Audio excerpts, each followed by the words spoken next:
Asante sana. Hai langu mimi ni kwamba yani tunasema Mungu ni mwenye haki, Mungu mwenye huruma. Na sisi hapa duniani hapa tumeumbwa na yeye wote dunia nzima. Sasa ilikuwaje kipindi hicho kwamba yeye ameteua taifa lake moja la Israeli ambao kupitia hilo la Waisraeli anaenda kuwapiga taifa lingine ambao taifa lile amewaumba yeye. Alafu pia hapo kingine kule Misri kule kwamba ilishindikanaje kwamba yeye Mungu akaamua tu kuwachukua Waisraeli bila kumtia ugumu ule moyo wa nani wa Farao wa Farao hapo akawaangamiza wale wazaliwa wa kwanza ambao wao hawana kosa. Ile aliyekuwa na kosa ambao amemtia na hilo kosa pia bila shaka kama sijasahau yeye ndio alisema kwamba namtia ugumu moyo wa Farao. Maana ile Mungu ndo amemsababisha ile kosa, alafu ile kosa aliyefanya sio wale zile familia lakini ni kiongozi wao. Sasa ilikuwa kuwaje kwamba akawaangamiza wale watu ambao hawakuwa na makosa? Asante sana. Ni kweli ngumu swali. Swali lako ni gumu na ukweli ni huo kwamba tunasema Mungu ni mwenye haki in the first place. Mungu ana upendo. Mungu ametuumba sote kwa sura na mfano wake, wanadamu wote. Mungu ni mwenye huruma kama ulivyosema. Si weje sasa ana kama vile ana upendeleo vile, na ni kwamba anakuwa na ukatili kwa watu wengine na wengine anawapa nafasi kubwa na sifa. Sasa hivi Mungu gani huyu? Hayo ni maneno ambayo yalimtesa sana mmoja aliitwa Marcion kwenye karne ya pili ya kwanza ya AD, ambaye alikuwa ni mojawapo wa mababa wa kanisa lakini ametupwa kwa sababu haya yalimkwaza. Mawazo hayo yalimkwaza huyu Marcion. Tena alikuwa ni wa kwanza kutunga orodha ya vitabu vitakatifu. Mnakumbuka nyinyi? Wengine ngojeni taona tu huko. Marcion, one of the first to have the canon of the Holy Scriptures. Sasa huyu alikwazwa kwa sababu ni hayo unayosema. Mungu gani huyu ambaye anafanya mambo hayo? Ana hata kuagiza exterminate, kufagia watu fulani au kabila fulani au taifa fulani, piga au chinja. Anawaambia msibakize hata mbuzi, chinja kila kitu. Mungu gani huyu? Anawaua watoto wasio na hatia wa Misri na wale hawakufanya kosa lolote. Sasa huyu Marcion yeye alisema Mungu, yeye aliishia kwenye falsafa za Wagnosti, wale ambao unajua wewe unasoma au sorry for that but manake Wagnosti ni wale ambao walikuwa wanasema kuna miungu miwili.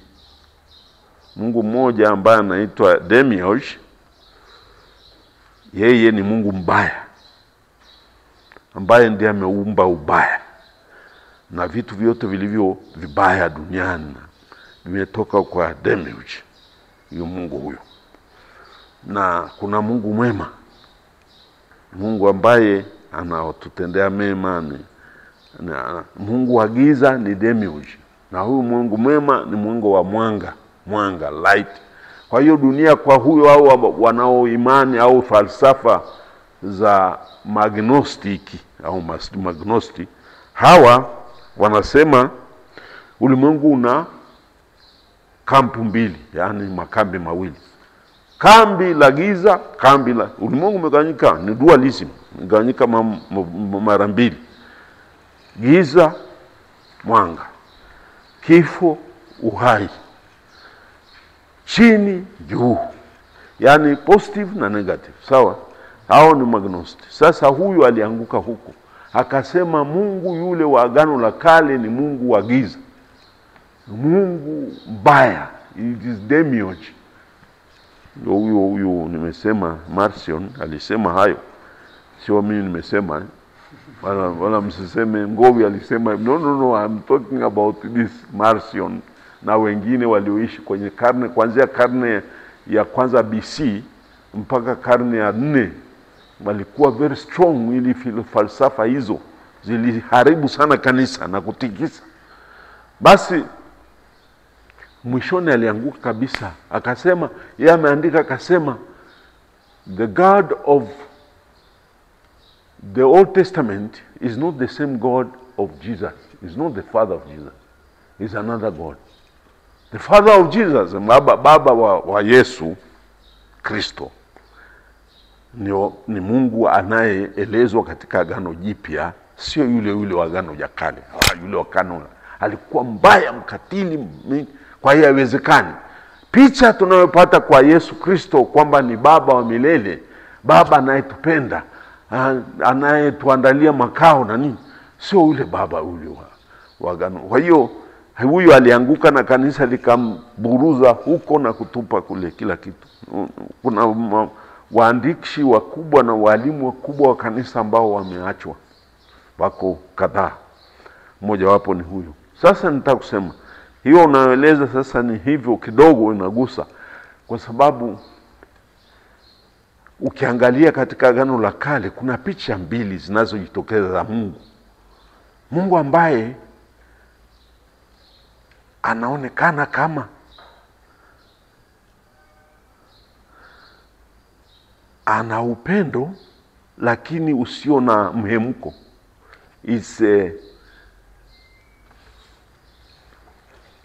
Tunamuita ni transcendental God. Mungu ambaye hana affection. Hana affection kwa Kiswahili nini mna? Hana what? Affection manake ni kama unampenda mtu, unampenda kwa moyo na udhati na unaonyesha mapendo yako. That's the affection, which is kwa Kiswahili tena nimetumia neno mhemko, ni passion. The passion. He doesn't say that Mungu huyu wa Agano la Kale ni Mungu ambaye he is far off, a little bit far off. He is not to be confused with creatures. Asichanganywe na viumbe. Hana mhemko. He is stoic, as it were. He is indifferent. Only when you provoke him. Ni Mungu wa picha tunayopata ya Mungu wa Agano la Kale. Mungu ambaye only that which he decides, ni kile ambacho ameamua na amepanga kifanyike ndicho kitafanyika. Vitu vingine kando mengine hayamgusi. Other things do not affect him. Hana ukaribu. He is transcendental. Manake yuko juu. Viumbe ni huku chini. Sisi ni viumbe tena ni viumbe ambavyo si vya thamani sana.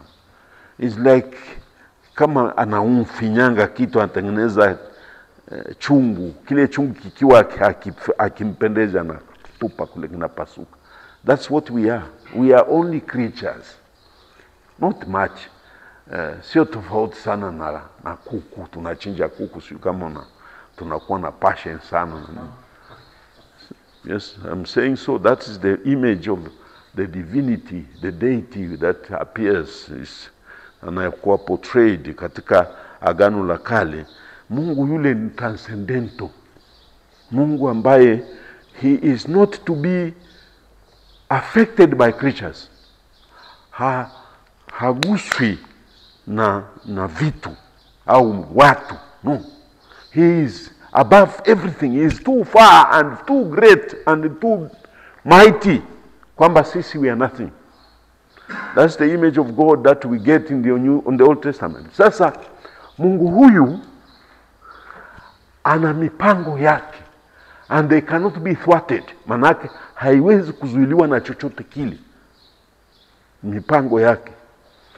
He has his own, we call divine plan, eternal divine plan, kwamba ametoa ahadi kwa Abrahamu na lazima itimie ile ahadi. Nothing will thwart, hakuna kitakachosimamisha hiyo ahadi kutimizwa. Everything else will have to grow vije kutimiza hiyo.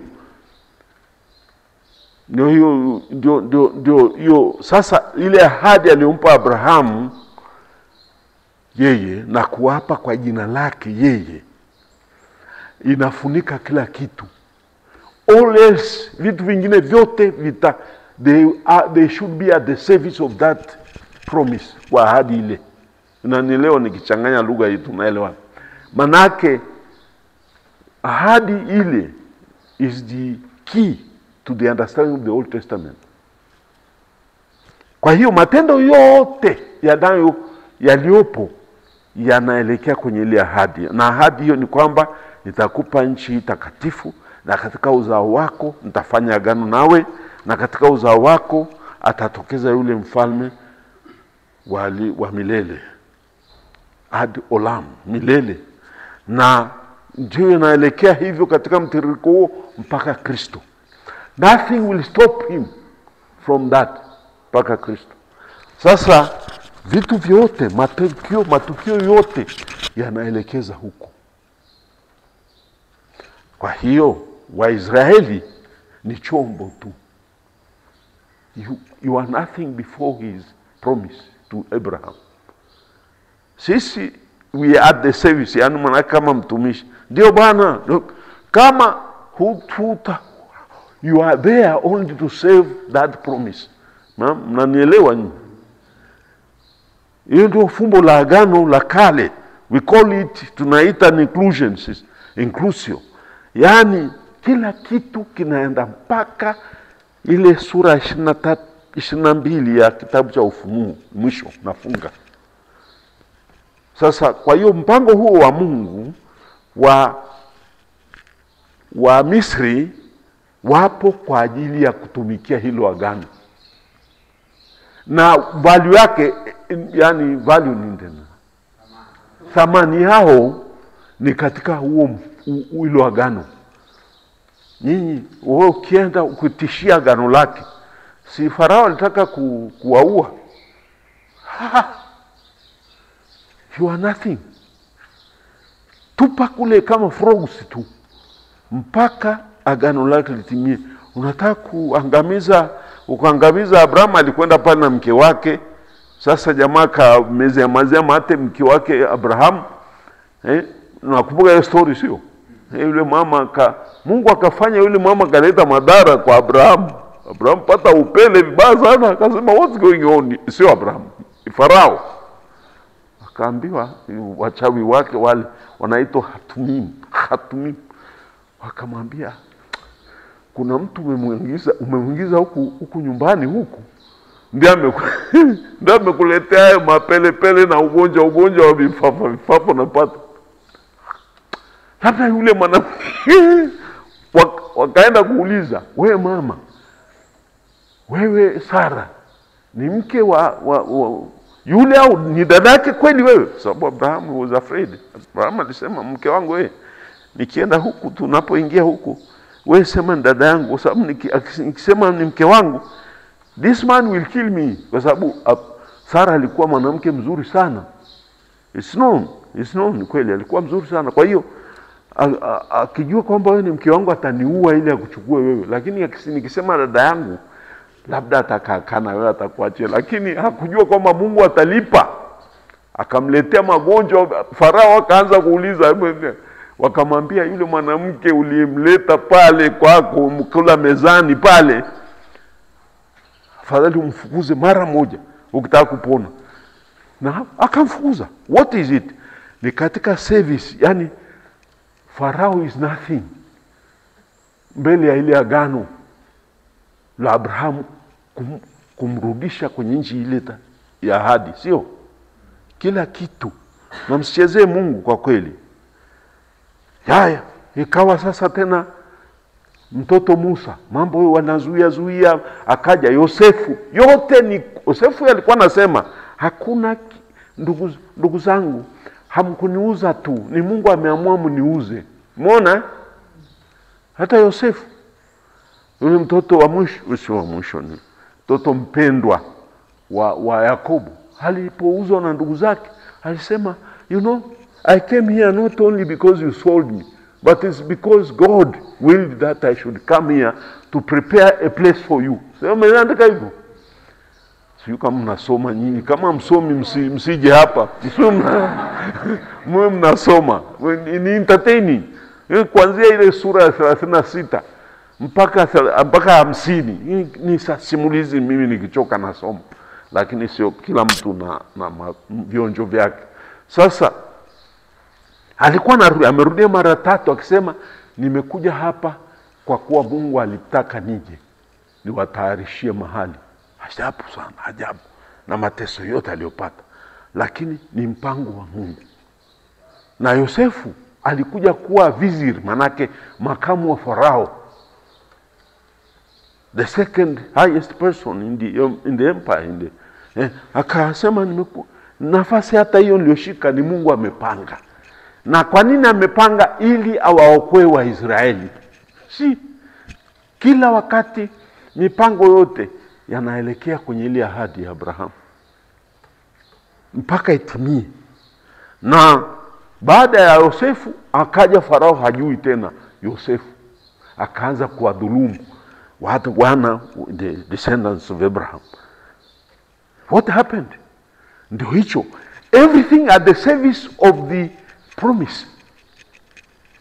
Na chochote kinachotokea hapo kitasagwa, kitapotea, only kutimiza ahadi ya Mungu kwa Abraham. Kwa hiyo everything, ndio hiyo sababu unaona mambo yanakuwa hivyo. Kwa Farao yule alipo Ramses wa pili ndiye alifanya mambo hayo, akamfukuza na kutaka kumuua hata Musa. Lakini Musa alisurvive kwenye mto, yani yale mto yote kuokoa ili agano litimie. Akamuokoa mtoni, akaokotwa na mwana binti Farao. Farao akaja mpya, akawafurukuta. Musa akakimbilia jangwani kule Midian. Akarudi tena, akarudishwa na Mungu, na Mungu akajifunua kwake, akamtuma, nenda ukaokoe watu wangu. Agano, akawakumbusha agano la Abrahamu, Isaka na Yakobo, ukawarudishe, waambie waje hapa Sinai, waje kuniabudu hapa. Yote inarudi kwenye ile agano. Kwa hiyo Farao, he doesn't count. Hata wewe ungekuwako na sisi tungesagwa tu kwa sababu ya ile uchaguzi wa Abrahamu. Sio Abrahamu alimpa nini Mungu? Sasa ndio hiyo, sasa picha hiyo inakuja baadaye. Ndio maana sasa Mungu hakutaka tu kuwaokoa Israeli, alitaka hata mataifa mengine. Sasa imefika ngazi katika ufunuo, ngazi ya kuwajulisha pia mataifa mengine kwamba kuna Mungu wa Israeli. Kabla ya hapo hawakujua. Mungu akataka sasa pia mataifa mengine, kuanzia wa Misri, wa Babiloni, wa Asuru, wa Asiri, wa Hitati na wengine hao, watambue kuna Mungu wa Israeli, the God of Israel, na jina lake akalitaja Yahweh. Ndio sasa anakuja kwa jina hilo na kwa nia hiyo ya kuwarudisha Waisraeli kwenye nchi ile. Akaanza kuwashughulikia kwanza Farao. Akasema Farao atafikiri nyinyi mmefanya, na nyinyi mtajifanya kwamba ninyi ndio mmejiokoa. Watu wengine wameandika kwenye vitabu kwamba it was a rebellion. Wengine wameandika, waandishi wengine wameandika eti ilikuwa mapinduzi ya Wayahudi kule Misri. Wakapigana na kutoroka usiku. Ndio imeandikwa vitabu vingi sana kwamba sio ile ya kuvuka ni Mungu amewaokoa na kuwavusha. No, this is another story. There is another story that the Israelites were so angry and so tired of suppression. Walichoka kuonewa na Farao, wakaamua kufanya mapinduzi kama waliofanya ndugu zetu hapo, wakapata matatizo. Lakini wengine walijificha chumbani, na mimi nilikuwa chumbani kwangu. Sitaki matatizo na mtu. Sasa watu wanapoteza uhai hapa, angalieni. Mimi naona watu Morogoro wakorofi sana. Morogoro kuna shida. Mmoja aliniuliza juzi ni kwenda hapo mjini kwa kitu fulani. Akaniuliza, nikamuuliza, kwa nini nyinyi hamkuandamana? Akasema watu Morogoro sio waoga, wanatumia bongo. Kwa sababu hapa kuna vyuo tulikuwa tunazungumza. Hapa kuna vyuo vikuu vingi. Na watu walioko hapa ni watu wamenusanusa elimu. Kweli wameniambia, jamaa kananiambia mtu kabla hajatoka nje anaangalia kwanza. So kwenda kuuawa huko kwa sababu wengi watu wanagawiana madaraka huko na huko, na ugulia hospitali umevunjwa miguu. What is this? It's ridiculous. Nilimwambia mdogo wangu, nikisikia umeenda huko tu na usata wavunje miguu yote na mikono, usitakupata shilingi 5. Kwenda upumbavu. Singi siasa, tuache huko. Sasa kwa hiyo Mungu hakutaka tu waende wakajidai kwamba sisi tumejiokoa. You see, that is very important. Na hata ukifaulu masomo ukafikia ngazi ya juu, don't brag. Usiende ukajidai kwamba mimi nimefanya na akili sana, hata kudharau hata walimu wako. Huyo hakunifanya chote mimi bana. Mimi nimekazana mpaka nimepata A+. Some people here think of that, but kuna mijitu yenye akili sana hapa, lakini wanafikiri mimi nimekazana mwenyewe. Bila mwalimu hakuna kitu. Asitaki mniheshimu, lakini kuna watu wenye akili ndio. Lakini sidhani kama mna akili kuliko ule mwalimu. Kwa wakati huu mnahitaji miaka mingi sana kufikia ngazi hiyo. Kwa hiyo mwalimu heshimu tu. Hata mwalimu wale walionifundisha kindergarten, nikiwakuta ishtahau inama chini kabisa. These are my keys. Hakuna kitu. Sina kitu mbele yao, lakini wako mbinguni.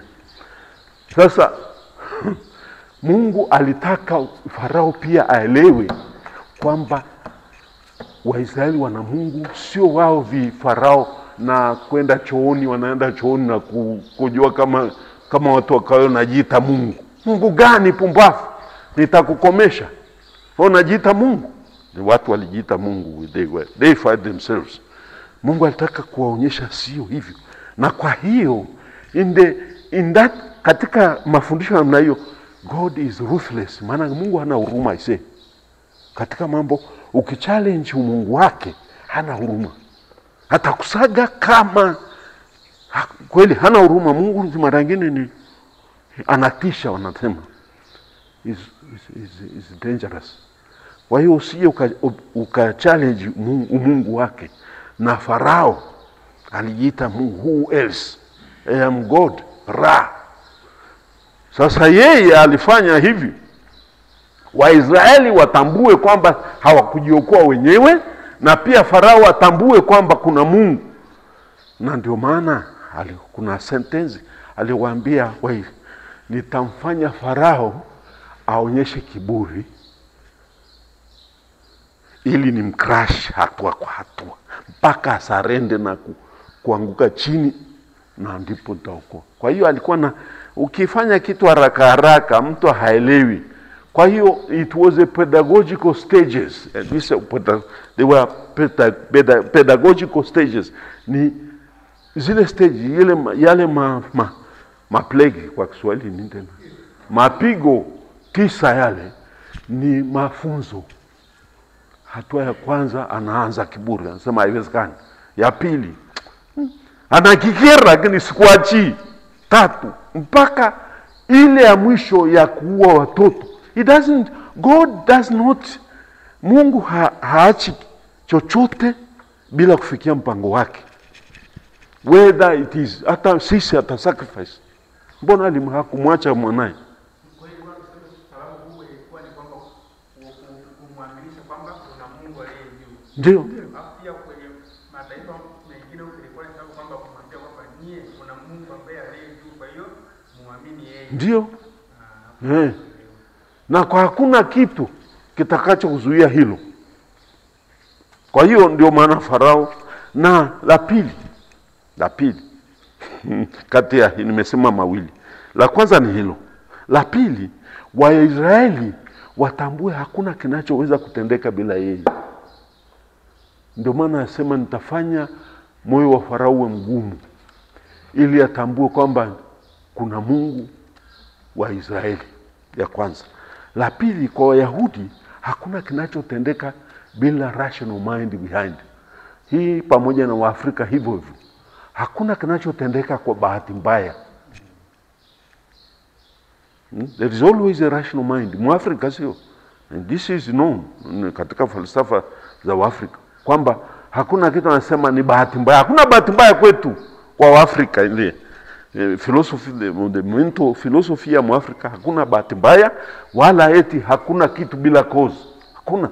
Na cause sio irrational cause o tunaita ni mechanical cause. Yani plus 2 plus 2 is 5. No. Hapana. Ni nani amesema hii ni 2? Because the 2 can also be 5. Unajua Waafrika wanatafuta sababu ya kile kitu. Ameugua, unamwambia hii ni malaria. But why malaria? Kwa nini mimi? Kuna mtu amenichawia hapa. Lazima tafute rationale. Lazima ataulize. Ndio maana hasa yeye pia alitaka Wayahudi. Ndio maana katika baba yetu tunasema utuopoe katika majaribu. Usiruhusu tujaribiwe, sio? Kwani Mungu anatujaribu? No. Ni namna ya kusema don't permit us to be tempted beyond our means. Yani our capabilities. Yani manake Mungu ndiye anaruhusu tujaribiwe. Ndio mentality.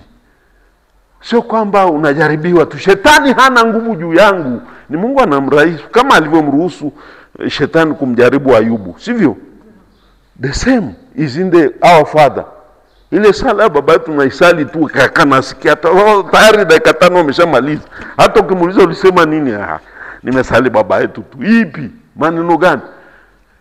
Yale maneno ya Mungu aliyemwambia shetani alipokuwa mtembelea kule mbinguni, sio ilikuwa mbinguni wapi? Akapitia I like it because mimi akili yangu ndiko hivi ilivyo, nimeumbwa hivi. Akapitia akawaona kule na akapita pembeni. Mimi napita tu bwana. Umetokea wapi? Nasema nilikuwa huko duniani. Na waona huko nyikikao. Unajua nilikuwa na dharau sana vile. Akamwambia, ulimuona ndugu yangu Ayubu, rafiki yangu yule? Rafiki gani ba? Kama unamsaidia kila kitu atakacha kukupenda, kuheshimu.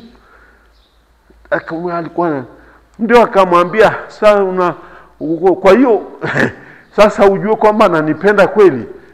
Ndio ukamnyang'anya hivyo vitu naona nimpa. Lakini usiguse nafsi yake.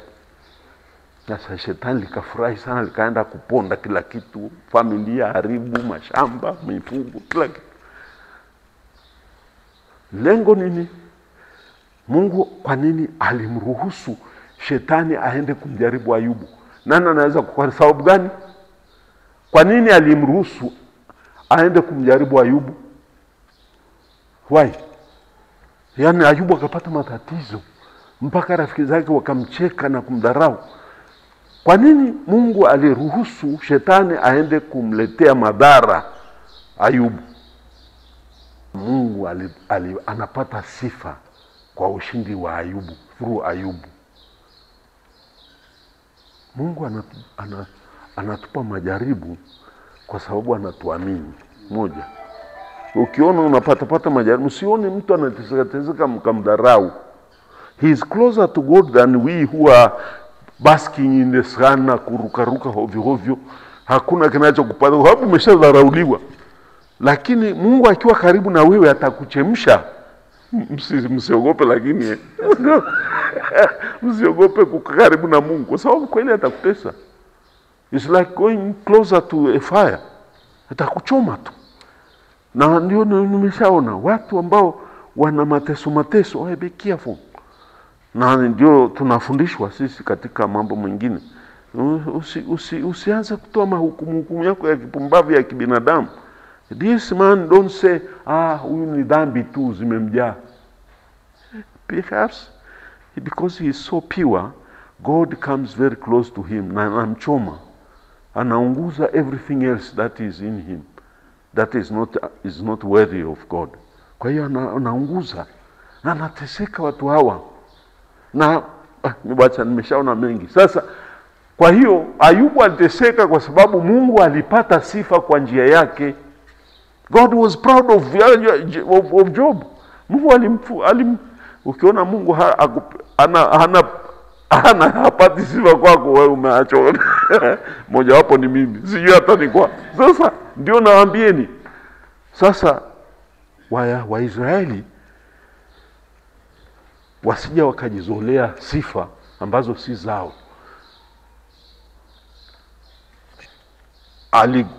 Alifanya moyo wa Farao uwe mgumu ili apate sifa kwa njia ya mateso ya Farao ambayo ni kiburi chake. Na kwa hiyo hakuna lolote linalofanyika bila idhini yake. Na Waisraeli wajue hivyo kwamba nothing will happen or happens without my will, my permission. Na ndio maana tunaposali Baba yetu, enensen ken emas esperasmon, usituingize katika majaribu. Manake Bwana sisi ni tendo la unyenyekevu. Bwana si unanijua, unanifahamu, unatufahamu ni dhaifu. Basi usituingize kwenye majaribu yanayotuzidi uwezo wetu. Ndio sala kubwa hiyo.